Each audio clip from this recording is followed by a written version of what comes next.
بسم اللہ الرحمن الرحیم۔ شداد کے دور حکومت میں حضرت ہود علیہ السلام اللہ کے نبی تھے اور آپ ہمیشہ شداد کو ایمان کی دعوت دیتے تھے۔ ایک دن شداد نے پوچھا، اگر میں آپ کی باتوں پر ایمان لے آؤں تو اللہ مجھے کیا انعام دے گا؟ حضرت ہود علیہ السلام نے فرمایا، اللہ تعالیٰ تجھے جنت دے گا جس میں تو ہمیشہ چین سے رہے گا۔ شداد نے حضرت ہود علیہ السلام سے جنت کے اوصاف پوچھے تو انہوں نے جنت کی خصوصیات تفصیل سے بیان فرمائیں۔ یہ سن کر شداد بولا، مجھے اللہ کی جنت کی کوئی ضرورت نہیں، ایسے جنت میں خود ہی بنواؤں گا۔ اس دن سے شداد کی مسلسل یہ کوشش رہی کہ وہ ایک ایسا شہر تعمیر کرائے جو ہر لحاظ سے جنت جیسا ہو۔ اس نے اپنے بھانجے دھوہاک کو، جو ایران کا حاکم تھا، کہلا بھیجا کہ جتنا سونا چاندی تمہارے پاس جمع ہے وہ فوراً میرے پاس بھیج دو۔ دھوہاک نے ایسا ہی کیا۔ شداد نے پورے ملک میں اپنے کارندے روانہ کیے جو بہت بڑی مقدار میں سونا چاندی جمع کر کے لے آئے۔ شداد نے جنت بنانے کے لیے ملک شام میں ایک صحت افزا مقام کا انتخاب کیا اور ماہر معماروں کے ذریعے وہاں ایک مضبوط اور مستحکم فصیل تعمیر کرائی، جس کے اندر سونے اور چاندی کا محل تعمیر کروایا اور اس کی دیواروں کو قیمتی جواہر سے سجایا۔ اس نے شہر کے وسط میں ایک ایسی نہر بنوائی جس کے پانی میں سنگریزوں کی بجائے ہیرے جواہرات بہتے تھے۔ سونے کے ایسے درخت لگوائے جن کے خوشوں میں مشک و عنبر بھرا گیا تھا۔ جب ہوا چلتی تو مشک و عنبر کی خوشبو پورے شہر میں پھیل جاتی۔ بیان کیا جاتا ہے کہ شداد نے محل کے چاروں طرف سونے کی اینٹوں سے 12,000 کمرے تعمیر کرائے اور ہر کمرے کو یاقوت اور ہیرے جواہرات سے مزین کیا اور اطراف و جوانب سے خوبصورت اور جوان عورتوں کو وہاں لایا گیا۔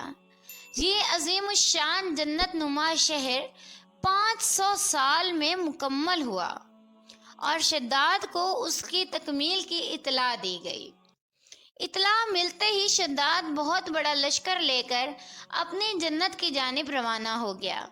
ابھی شہر سے ایک منزل کے فاصلے پر تھا کہ اس نے ایک ہرن دیکھا جس کے پاؤں چاندی اور سینگ سونے کے تھے۔ ہرن کو دیکھ کر وہ لالچ میں آ گیا اور اسے پکڑنے کے لیے اس کے پیچھے اپنا گھوڑا لگا دیا۔ بھاگتے بھاگتے وہ اپنے لشکر سے جدا ہو گیا۔ اس نے شداد کو پکار کر کہا، شداد، تو نے عالی شان محل تعمیر کر کے یہ سمجھ لیا ہے کہ اب تو موت کے پنجے سے بھی آزاد ہو چکا ہے۔ یہ سن کر شداد کا رواں رواں کانپنے لگا اور اس نے پوچھا، تو کون ہے؟ اس نے جواب دیا، میں ملک الموت ہوں۔ شداد نے کہا، اس وقت تمہیں مجھ سے کیا کام ہے اور میری راہ میں کیوں روڑے اٹکا رہے ہو؟ ملک الموت نے کہا، میں صحرا میں تیری روح قبض کرنے آیا ہوں۔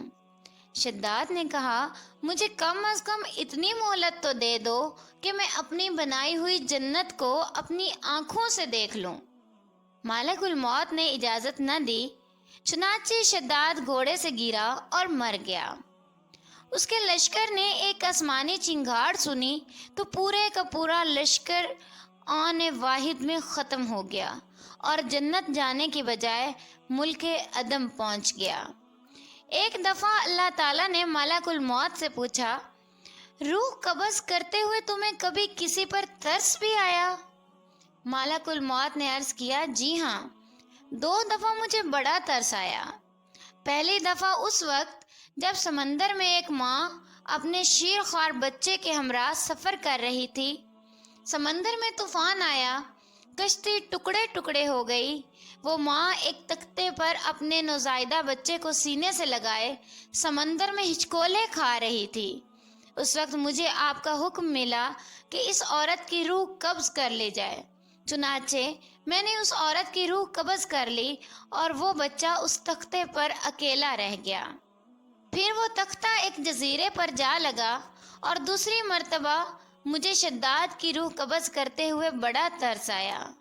وہ تیرا دشمن تھا، مگر اس نے بڑی محنت سے جنت تعمیر کرائی تھی اور تو نے اسے دیکھنے کا موقع تک نہ دیا۔ اللہ تعالیٰ نے فرمایا، اے مالک الموت، تو نے دونوں مرتبہ ایک ہی شخص پر ترس کھایا تھا۔